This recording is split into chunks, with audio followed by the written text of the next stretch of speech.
brought to you by Nova शुद्ध घी। जब जब खाए दिल खुश हो जाए, सदियों का नोवा शुद्ध देसी घी, सपना स्वस्थ भारत का। I love घी घी घी घी घी घी।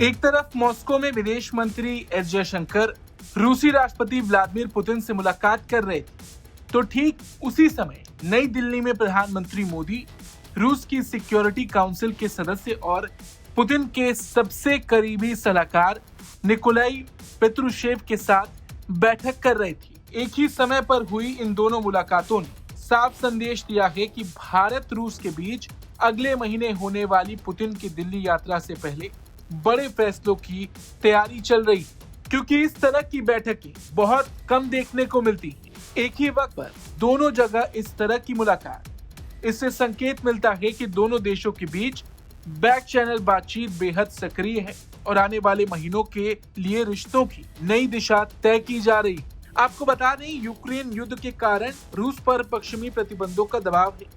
वहीं भारत पर अमेरिका लगातार रूस से तेल खरीद कम करने की सलाह दे रहा है। ऐसे माहौल में भारत रूस दोनों ये सुनिश्चित करना चाह रहे हैं कि उनके बीच की साझेदारी न सिर्फ कायम रहे बल्कि और मजबूत होकर उभरे। दिल्ली में पेत्रुशेव से मुलाकात के बाद पीएम मोदी ने कहा कि भारत दिसंबर में राष्ट्रपति पुतिन की मेजबानी को लेकर उत्सुक है। उन्होंने बताया कि दोनों देशों के बीच समुद्री सहयोग, कनेक्टिविटी, स्किल डेवलपमेंट, जहाज निर्माण और ब्लू इकोनॉमी जैसे नए क्षेत्रों पर बातचीत होगी। ये साफ संकेत है कि भारत रूस की साझेदारी अब केवल तेल और गैस तक सीमित नहीं रहेगी। दोनों देश समुद्री सुरक्षा, सप्लाई चेन और शिप बिल्डिंग जैसे क्षेत्रों में कदम बढ़ा रहे हैं, जिनमें चीन पहले से काफी एक्टिव है।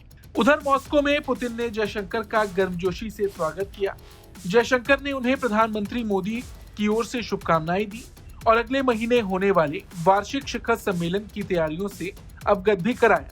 दोनों देशों के बीच क्षेत्रीय तनाव, वैश्विक परिदृश्य, ऊर्जा सुरक्षा और आर्थिक सहयोग जैसे प्रमुख मुद्दों पर चर्चा हुई। विदेश मंत्री जयशंकर ने पुतिन से मुलाकात के बाद इसकी जानकारी सोशल मीडिया प्लेटफॉर्म एक्स पर भी दी। जयशंकर ने बताया कि आगामी वार्षिक भारत रूस शिखर सम्मेलन की तैयारियों के बारे में उन्होंने पुतिन को जानकारी दी।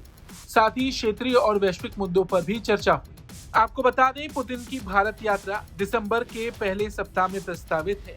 ये भारत रूस का 23वां वार्षिक शिखर सम्मेलन होगा और कयास लगाए जा रहे हैं कि इस बार दोनों देश समुद्री व्यापार मार्गों के विकास, रुपए रूबल व्यापार, डॉलर निर्भरता कम करने, चाबहार INSTC कनेक्टिविटी को गति देने, रक्षा उत्पादन के संयुक्त मॉडल और तेल, गैस, LNG के समझौतों पर बड़े निर्णय ले सकते हैं। कुल मिलाकर ये जो दोनों बैठक हुई, इससे ये संकेत मिलता है कि भारत रूस संबंधों के अगले चरण की रूपरेखा लगभग तैयार हो चुकी है और पुतिन की दिल्ली यात्रा इस नए रोड मैप को औपचारिक रूप देने वाली है।